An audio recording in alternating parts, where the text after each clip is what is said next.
Amira, welcome. Great to see you. I'm so excited to be here, Ken. Thanks for having me on.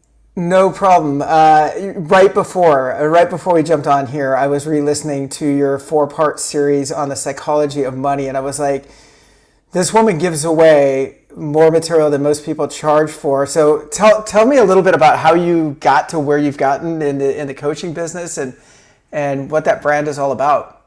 Sure. Well, thank you for saying that, first of Yeah. all. I have a real strong stance that giving is the first law of receiving. Like Yeah. if you come to your business, if you come to your relationships, if you come to your leadership, if you come to life with an attitude of, quite frankly, giving is an attitude of abundance. Like if you're Yes. in abundance, you have more than enough. So of course you can give. And so if you give and you continue to give and you're not in scarcity, you will automatically receive. It's the way the world works. And I I so I get I get that, but it took me a very long time to get that. When did you get that?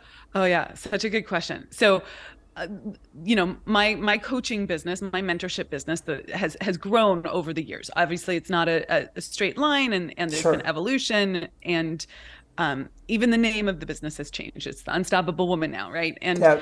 um, but when I first started, I was in huge scarcity. I was like, I remember writing newsletters and being like, well, can I say that? Am I giving it all away? Right. Like, will they still want to coach with me or buy my service if I share that? And the truth is, the answer is yes, because if that, people think if that's what you're giving free, what is it to work with you? And the truth Right. is, when you work with me or anyone on my team, it's like next freaking level. Like Right. this is just a taste. And but I was not always by any means like that. I was like very guarded, trying to do it, do the math and figure out like what's fair. Am I giving it too much away? And it just caused so much wasted energy, quite frankly. And I Right. finally flipped a switch and I was just like, I don't feel good when I'm acting and thinking and being and making decisions from that perspective. It makes me feel trapped. It makes me feel poor. It makes Right. me feel like I don't have enough. Well, the thing Um, you said, the comment in there where you said that kind of triggered me, where you said, what is fair? Like always looking for fairness, right? Like, am I going to get reciprocated for my time? Am I going to get, the same as the other guy get, right? It's like a mindset of comparison, a mindset of expectations, right? A mindset of certainly not abundance, right? And I've been there myself, which is why I kind of cling to it. I went, oh God, I recognize that. yeah. Yeah. And you have to get out of that because if if you have enough, you can keep giving more. It Totally. doesn't stop. When you start thinking, do I have enough? You instantly stop that flow of whatever the currency is that you're working with, whether it's love. I mean, I talk a lot about relationships. We're in relationship, whether it's business relationships or personal relationships. We are in relationship as human beings. Totally. And so like if you're, for instance, not showing up until someone else shows up, you're going to feel like a victim. You're going to feel like people are doing it to you. You're going to feel like you don't have agency in your life. That's a Right. scarcity mindset around relationships. And this happens, you do a lot of leadership work. Like this happens, like how do you actually lead? Do you lead from a place of not enough? Do you Right. lead from a place of I don't have enough time? I don't have enough bandwidth? Or do you lead from a place of like, yeah, I've got time for you. Yeah, And of yeah, it's course. so interesting because Yeah. I know you focus on the financial side primarily, right? And Yeah. I, the thing that got through my head, I don't remember, I don't remember the lightning bolt that went off or where this came from, but or if someone told it to me and I stole it and now I think it's like my thought. I don't know, that could happen. But when you have abundance in one area, so let's say you're abundant in love, let's say there's no issues there, let's say you have a great marriage or whatever kind of partnership you're in, and and you don't have to try that hard. It's just there, right? And you're in love and you're enveloped by love.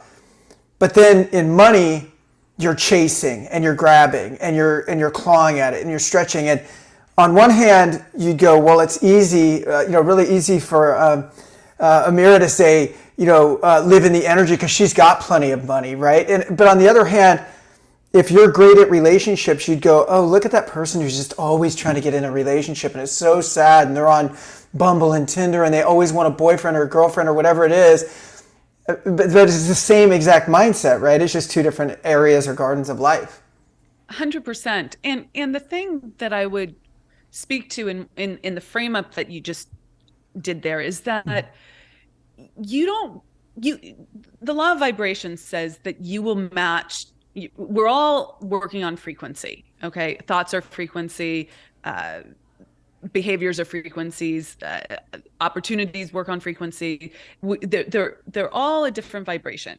Yeah. And what you desire, what you want, whether it's a bigger career, more revenue, a lit up sex life, whatever it is, okay, it's at a different frequency than where you are now. Otherwise, you would have it. Okay, you just have to accept that. Okay. So I have desires. We were talking a little bit about masculine, feminine, and wanting to go there. Like the feminine essence of us always yearns for more. Okay. Right. And you have the masculine and the feminine, and whether you're male or female, right? Sure. We have the desire for more. That's our more life growth directive. Okay. Yeah. That's as humans, we always want to grow. So of course you're going to have things that you don't have right now that you desire. This is not a bad thing. No, it's a great thing. Right. It calls us into more. It calls us into growth, into growing ourselves and having bigger experiences in life. What doesn't work is saying, from a somewhat entitled place, quite frankly, I should have that now. Right. Without having to change and be that person in advance of having the thing, the result, the relationship, whatever it is you're going for. So you have to, but then it becomes a little bit of a chicken and egg thing. So what's the solution? Well, you have to actually act as if you already have it in your mind and in your decisions and your behavior. And there's a lag time in this 3D world until the match comes for you, but you have to start acting that way before you have it. So now back to originally, we were talking about like abundance versus scarcity in different areas. Even before I had a thriving business and, great revenue and great clients and all of that, I had to act as if I did, make decisions from the place as if I did.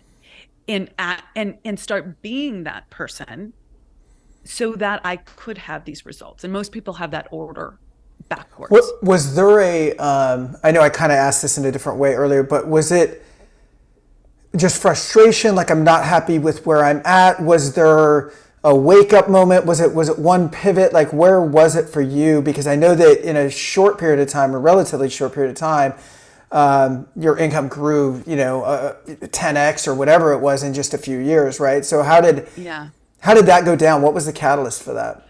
Sure. It was 5x. So my third year in business, my first year in business, I made 30K. My second year in business, I made 90K. My third year in business, I made 138K. But that fourth year, I went from 138 as a solo entrepreneur to 700K in 1 year. So that was a 5 times. What was the catalyst? What was that gap? Yeah. So there's two things there. So there's a wake up call story, and then there's like this sort of zeitgeist, the feeling that I was having. The feeling that I was having, which I think a lot of people can relate to, is I didn't want to be trapped. I freaking didn't want to be poor. And I wasn't poor. I was like standard middle class. But I didn't want to be sitting there. I had a distinct remembrance sitting there on Amazon, like negotiating with myself between the $18.99 thing and the $11.99 thing. I'm like, these are not the decisions I want to be making. Right. I don't want to be thinking about, a $7 savings and trying to make decisions from a place of, can I afford it? Do I have enough? Like, I was like, I don't want that. But the wake up moment was, um, I was working another day, in my business, and I had a great attitude. Like, you seem like you have a great attitude too. Like, I'm all in on my business. I've Sure. always been all in. It wasn't about not having a good attitude or not loving the business or feeling bad about the business. But I woke up, and I probably woke up at like 6 a.m. in the morning and got out of bed with a, tiger chasing me, and was working on my laptop all day long. And around 6 p.m. in the evening, my husband at the time called upstairs and was like, "Hey, babe, dinner's ready." And I said, "Oh, thanks. I'll be right down. I'm just finishing up one more thing." And famous last words, an hour went by, right? And he's like, "Okay, I'm starting." And great guy, didn't guilt me, didn't shame me. There was no drama there. But I was like, what the heck am I doing? Like, the to-do list is never going to end. And I had this little witness moment where I was looking at myself, and Sure. it wasn't a client facing day. So I was in the dog hair covered sweats that I slept in. I hadn't taken a shower. I hadn't even brushed my teeth. Okay. Uh-huh. Like, I was that, like, in fear that I was going to drop the ball on Right. something. Right. And And you were probably calling it focus at the time, but what it really was just scrambling to stay ahead of everything, correct. right? Yeah. It was just complete fear. Yeah. Okay. And I really, I thought, if I don't get this next thing done, the world's going coming crashing down. Right. And I was like, this is not who I want to be. Right. I don't want to be that woman. Like, and then, it's like, this is not what Sarah Blakely does. This isn't what Oprah does. This is not what Beyonce does. Right. If you're a dude, this is not what Richard Branson does, Sure. right? Sure.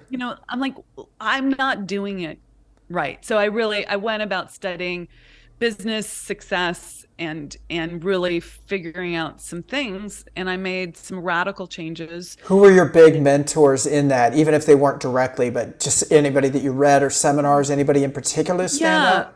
I come from the lineage of Bob Proctor and David Nagel. So David Nagel was the person I worked with, and he's freaking fantastic. Helped me change my life tremendously.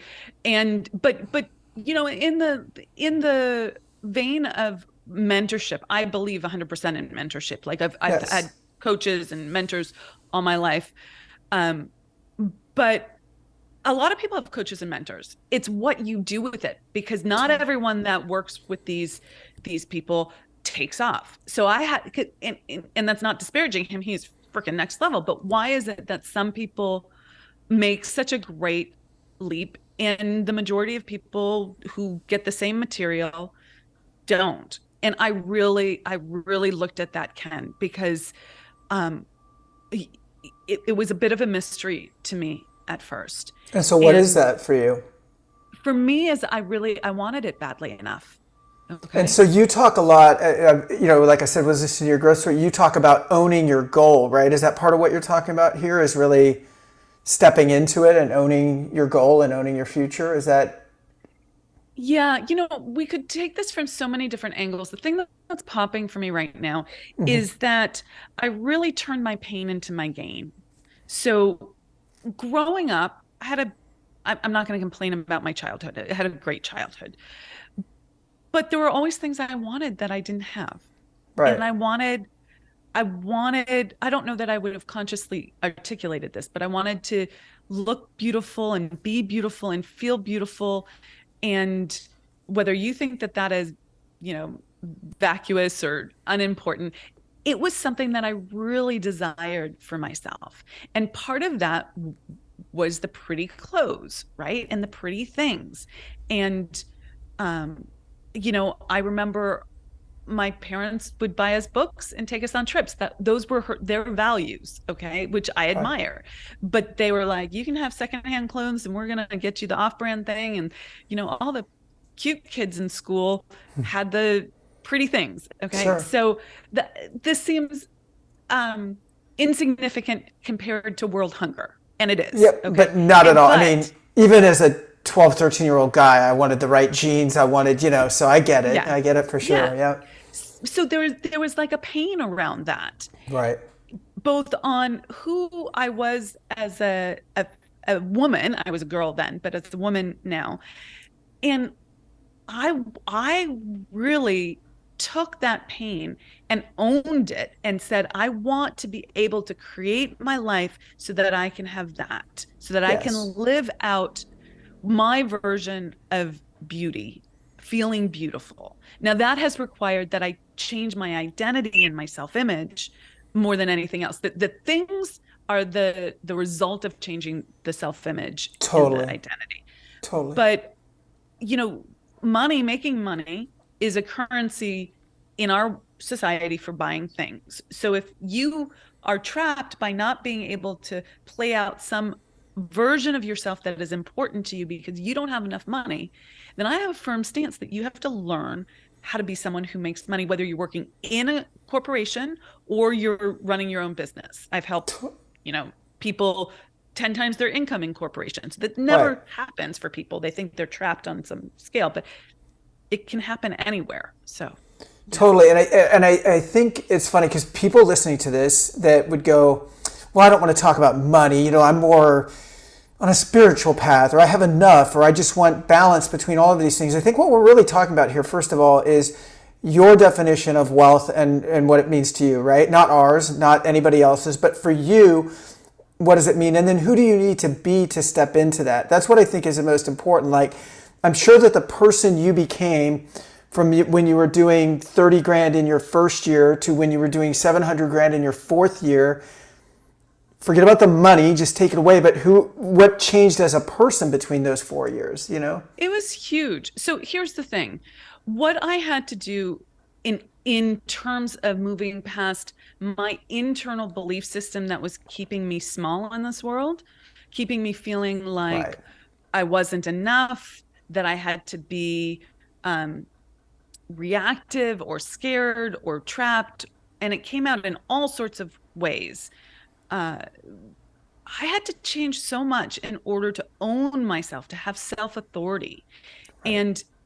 And because in order to grow uh, the business that I wanted, I needed to really own that. And that was part of my journey. Now, there's many people who I work with who are very successful. They have 10 million, $25 million businesses, but they don't feel whole on the inside. Right. And that's sort of my value proposition is like, how do you create that internal wholeness? And Right. I did that through what was required of me to become in my business. And it wasn't, and here's the really important piece, Ken. It wasn't that I became someone I wasn't. Like everyone's worried about, like, do I have to become someone I'm not? I'm going to change into some person that I don't like.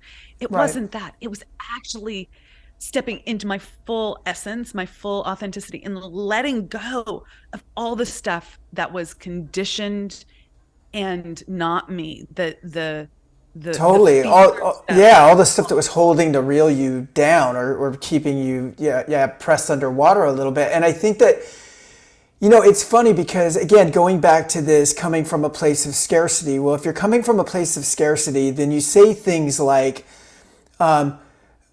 people with money are a-holes, everybody with money has a certain attitude about it, or that's just not for me. Like, I didn't grow, that's not who I am. And so all you're doing is just keeping yourself down. Now, there are definitely some people who make money that are total a-holes. I'm not saying that, right? But that's Yeah, not you. 100%. And that's not me. And that's not most people. And most people, what you're going to do, especially if you're coming from a place of contribution, a place of wanting to help other people, a place of wanting to grow your business so that you can give your employees stock options and profit sharing and all kinds of cool things, is that you will become a better version of yourself by stepping Yeah. into this. Yeah, I love Yeah. that. And here's the thing. Money has nothing to do with whether you're a good person or not a good person. Right. There are rich people who are obnoxious, and there are rich people who are the most generous, amazing people in the world. There are Totally. poor people who steal, and there are poor people who are the most generous, amazing people in the world. It has Sure. nothing to do with the amount of money you make. Money amplifies who you are, for Right. sure. Right. So clean up who you are. If there's an aspect of you that you don't like, clean that up, right? Absolutely. And I want to go back to something you said about being spiritual.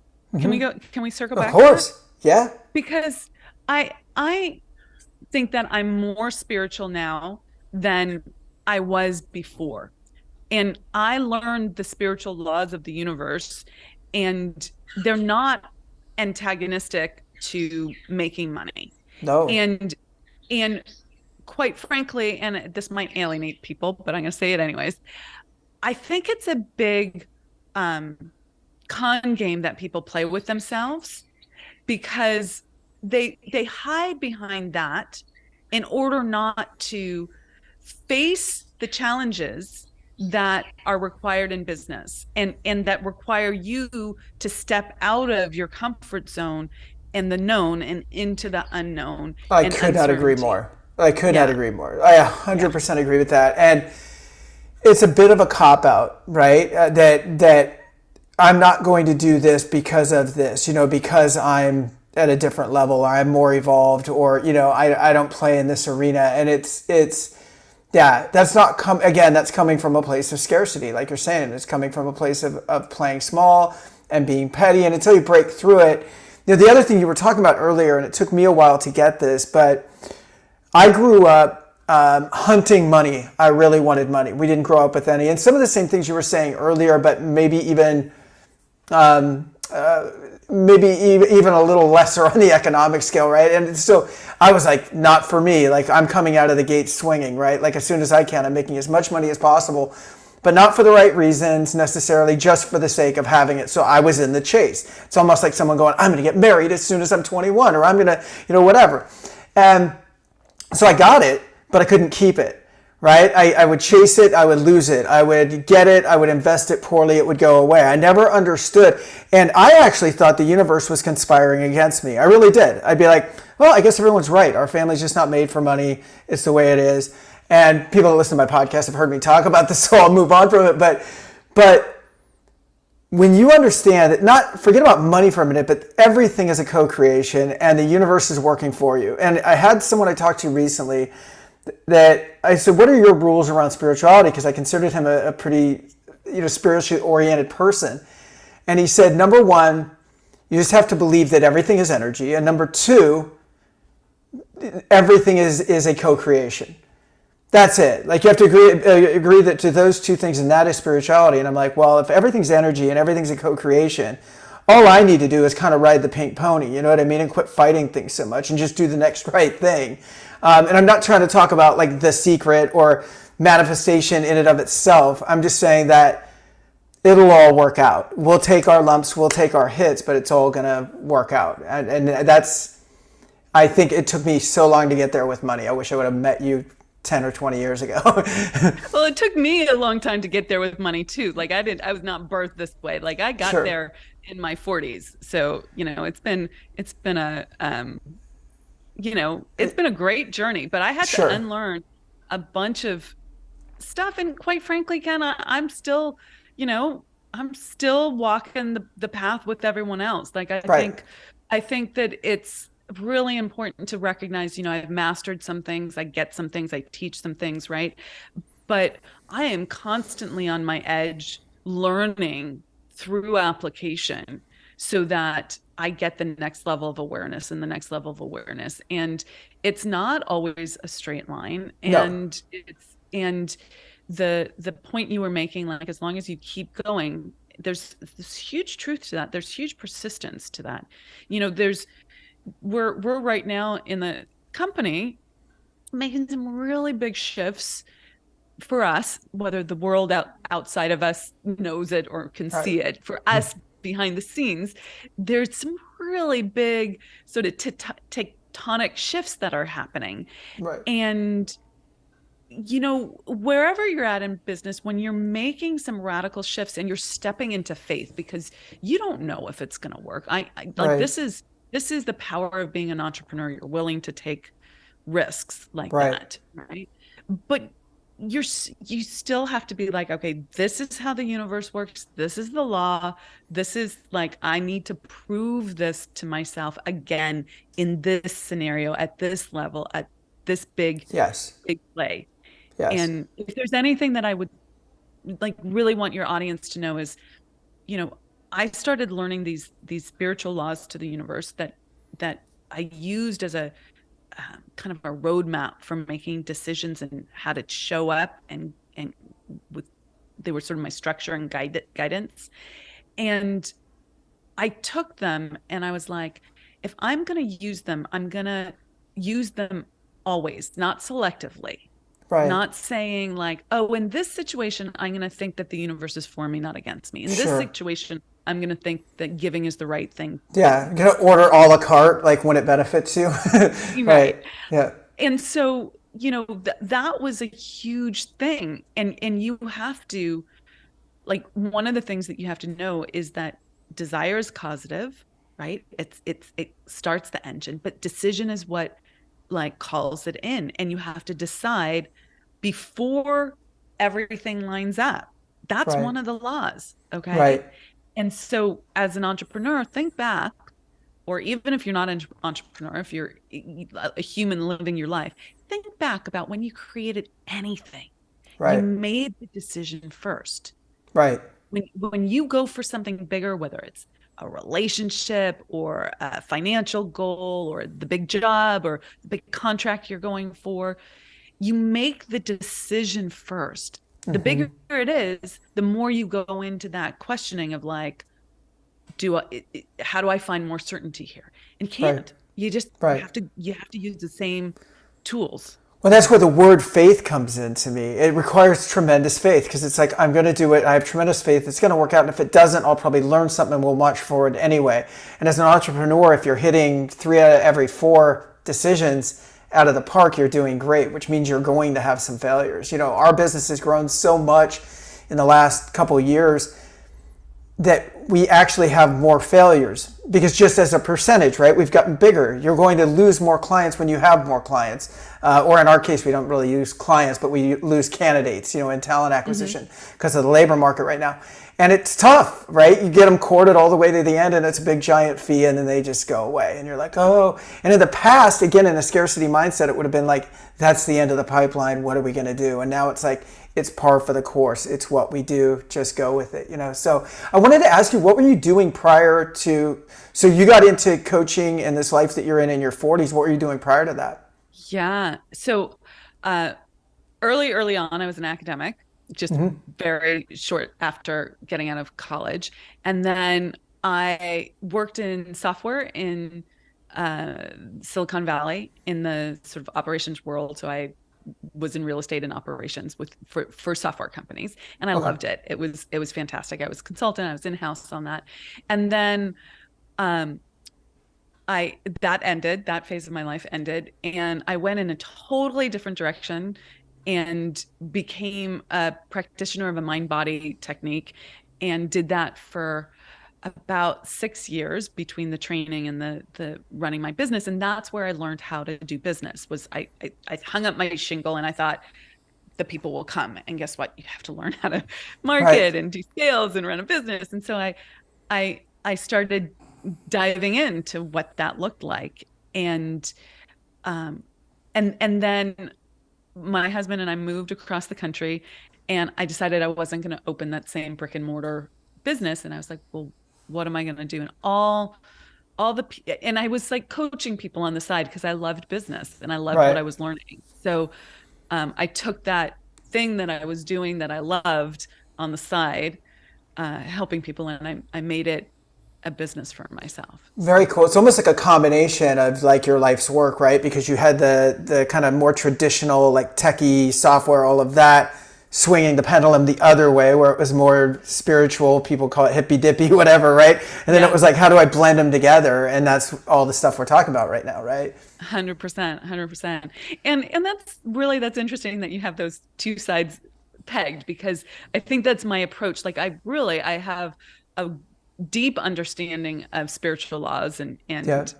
that side of things, which would have earlier on in my life would have been like, that's crunchy Yeah, you're granola, like, that's whatever. too whatever, Yeah. right? But I'm able to translate it for people because I have this very grounded, practical side to Right. making it very applicable. And Yeah, because it's like when you come in and tell your granola stories, you can be like, look, I get what it's like to have a sales quota and I get what it's like to have to hit the streets and make the pipeline full and all of that. But at the same time, you might want to take a look at how the laws of the universe work. Or, and you come from a place of credibility, I think, in that regard. Talk to me a little bit about, I know that we were talking just before we came on here about masculine and feminine energy in the workplace. I know you focus, I feel like everything I've listened to of yours is, doesn't matter the gender that's listening, right? These are all like universal principles, but Correct. But I know you focus on the female side and on the feminine side. What's been your experience? I'd love to just have a general conversation about masculine and feminine energy in the workplace, how we've got to show up differently. Yeah, so I'd love to hear your take on it, and what caused you to focus a little more on the female side? Yeah, so I've always had a lot of masculine energy in me. I have this structured, focused, go hard, like I'm able to do the 12-hour days, right? Like all of that sort of hunt, pursuit, all of that. I'm able, I have a lot of that in me, and it's exciting. And our culture supports that in terms of what's required to get a business off the ground. It takes a lot of freaking effort. Now, the feminine doesn't not work, but it has a different energy to it. It has a different kind of flow to it. And I was not tapped into that. I mean, we all have those sides, but I was not tapped into it at all, really, when I started my business and started to grow it.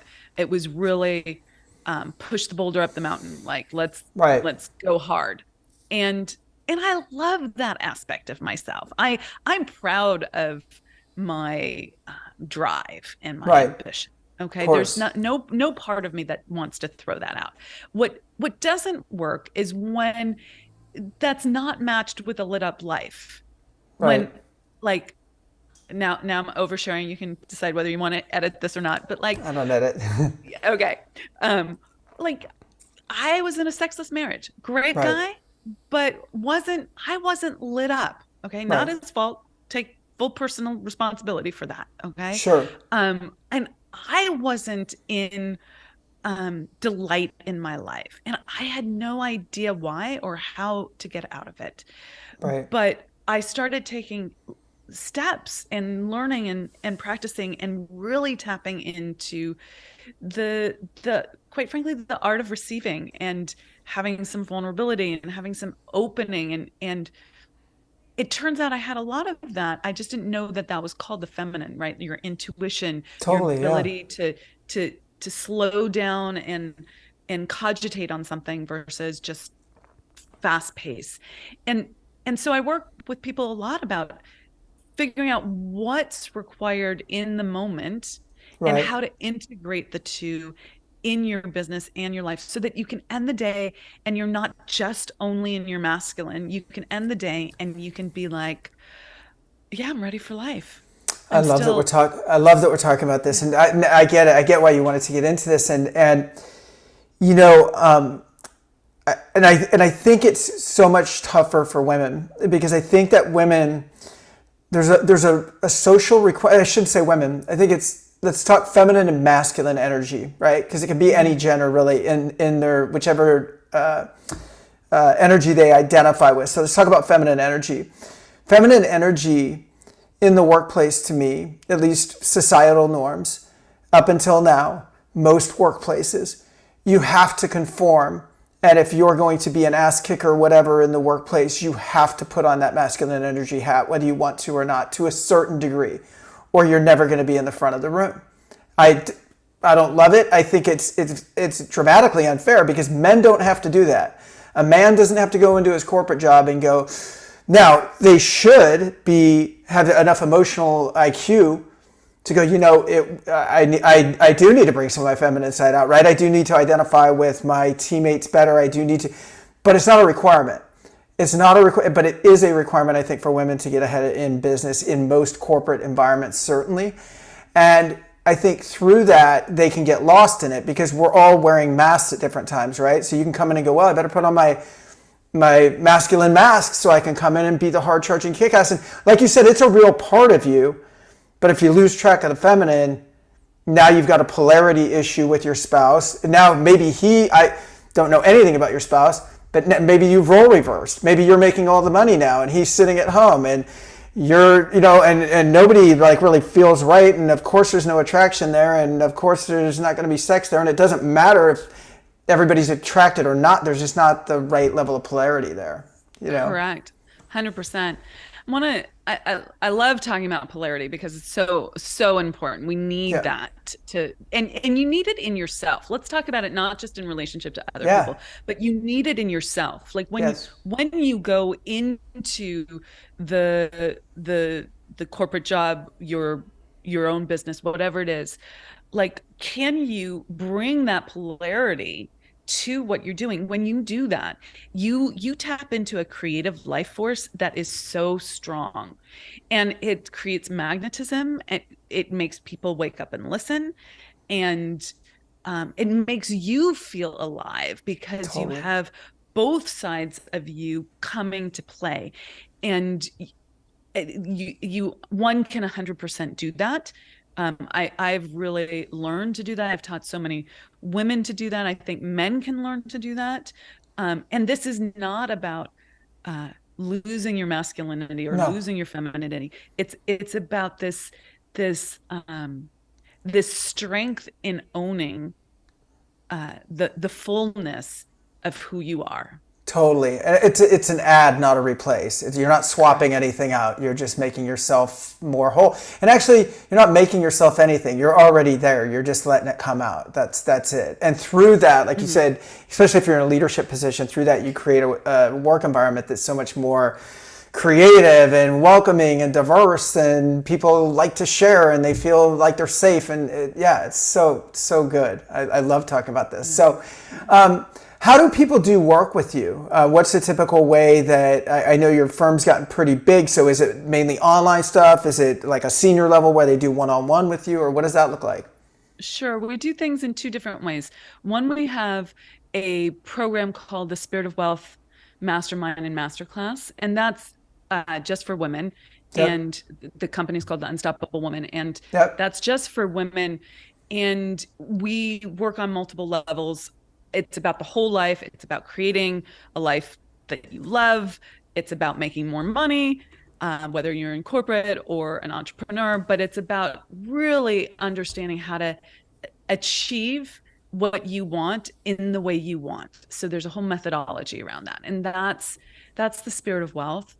And then I do very small number of private clients, and this is for people who are really at that you know 10-25 million dollar mark, and they've achieved a ton in their lives, but they're asking, is this all?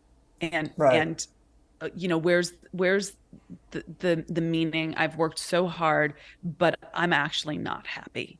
And Right. so the value proposition there is really like, let's get your life back. Like like let's have it be lit up, not this compromised version of what you thought it was going to be like. Totally. And yeah, Nothing worse than crossing the finish line and realizing it's not what you thought it was going to be. no. And so I really like working in both places. They serve different purposes.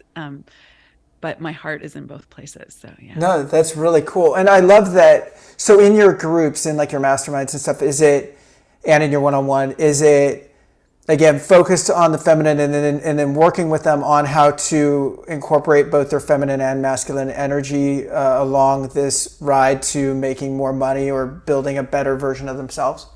Yeah, 100%. So it is very much around like full self-ownership. What Right. does that actually look like? We work with self-image and identity. We work with self-worth issues. We work with just how you achieve your goals. What the like when do you need to like on the business side of things, when do you need to use that masculine focus structure? When do you need to build that? When do you need to try a different way?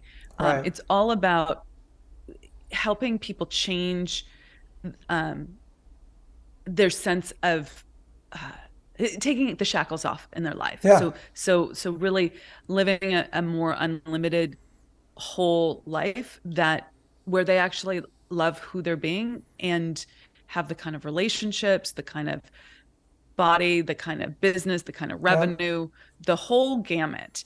And the difference between the two programs is, one is you get me in your business, like your business, your life, your everything, just, Sure. and the other is, I'm very dedicated to that program, but it's just not one-on-one. Yeah. Yeah. No, that's so Yeah. cool. I love that. Yeah. I would love to dive into one of these programs with you. I think that I love that you, first of all, you come to the table. I got this through your podcast. We opened up with me talking about that a little bit. For anybody that's listening, male or female, go in, and it's under the same name, The Unstoppable Woman, and there's a few other ones, but yours comes up first, and it's not all labeled the same, but there's like little variations of people trying to rip you off, I think, so there's like The Unstoppable Women, right? Like so it's woman. It's trademark, people. It's trademark. Yeah. Yeah. So, but look it up. There's like really good stuff on there that you guys can listen to and get familiar with Amira's work. Anything else that you'd like to talk about before we go? Well, I think that was a great segue, Ken. I would Yeah. love for people to listen to the podcast. We do a ton of great content there. I do a lot of teaching, and we do interviews as well. Yeah. Please check out the website, which is just theunstoppablewoman.com. And I just think that wherever you're at, claim that you can have the life that you want. And I know that sounds a little bit like rah-rah, but I think inside we all want that. We Yes. want to be unlimited. We don't want to feel trapped. And how you want to do it is going to be different than how I want to do it, but there's a methodology to it. There's a way of going about doing it. And I used to think I was all that and more, and that I knew everything, and that I didn't need anybody's help. And it kept me poor, it kept me sad, it kept me disappointed, it kept me in a bad marriage, bad from a sex Right. perspective. Right. It kept me feeling like I was not enough. And I would just encourage you, whether it's with me or someone else, to move beyond the DIY model and figure out how to see the forest for the trees, because you can't see it for yourself. And when I did that, when I got out of my own way, got help, readjusted my thinking, and started to apply it. I wasn't giving my power over to anyone else. I Right. was still someone who was going to act, was going to apply, was going to take personal responsibility. That's super, super critical. If you're that person, get more information in your life, Right. do the thing, get help, get out of the way, so that you can create whatever your version of an unstoppable life looks like. No, that's so good. And the reason I mentioned the podcast, and then I kind of spaced out there for a second, so I apologize. But I had this huge business idea last night at like 12, like midnight. And I've been up since then because I just started like scribbling. I don't know if you ever have those nights, but it was one of those. Yeah. So, but a couple of things that I wanted to address. One was in the podcast, what I really noticed is you own this. It's not a speech. It's not, and some of your solo podcasts where you're on for 45, 50 minutes talking about this stuff, I can tell that even though it sounds great, there is no script. It's just you. It's all coming from you. It's not, it's not a manufactured John Maxwell course or something that you're trying to sell somebody. It's your stuff, and I really, I thought it was awesome. There's a level of authenticity to it that I think is missing out there. And I'd love to see you do a TED Talk one of these days. I bet you could rock that really, really well. We had a TED Talk coach that was on a couple of weeks ago, and I'm like, you'd be really good at that. That's awesome. Tell me what my topic is. That's my biggest thing when I think about TED Talks. I'm like, polarity. I have polarity. Yeah.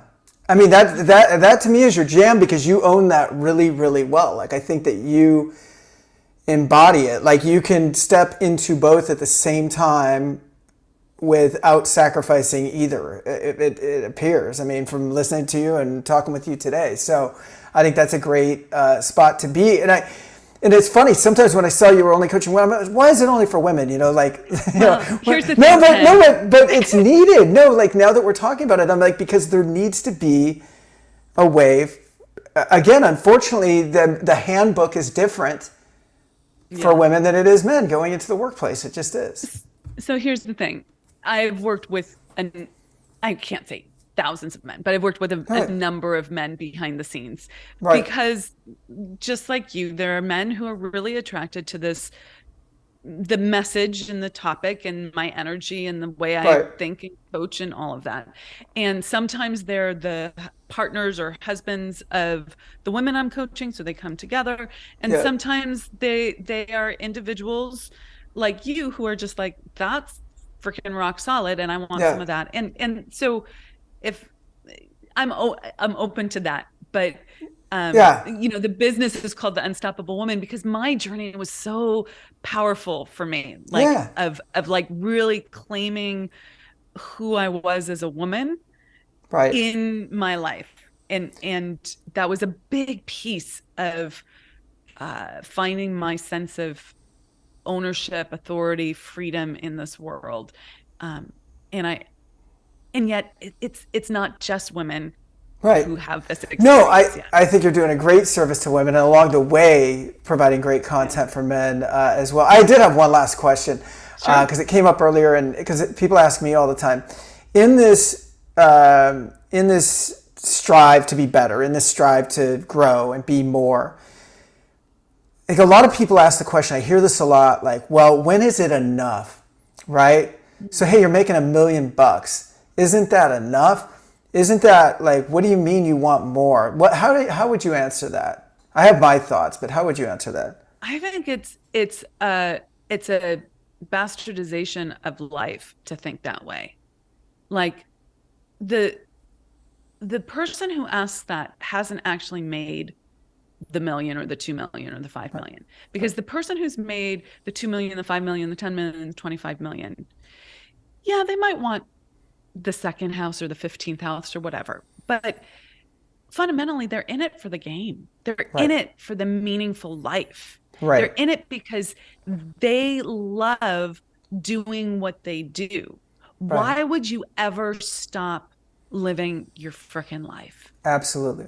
Absolutely. Now, if your come from is I'm not enough and I have to make money to get things to prove to other people that I'm enough, then we have a problem. Okay. Yes.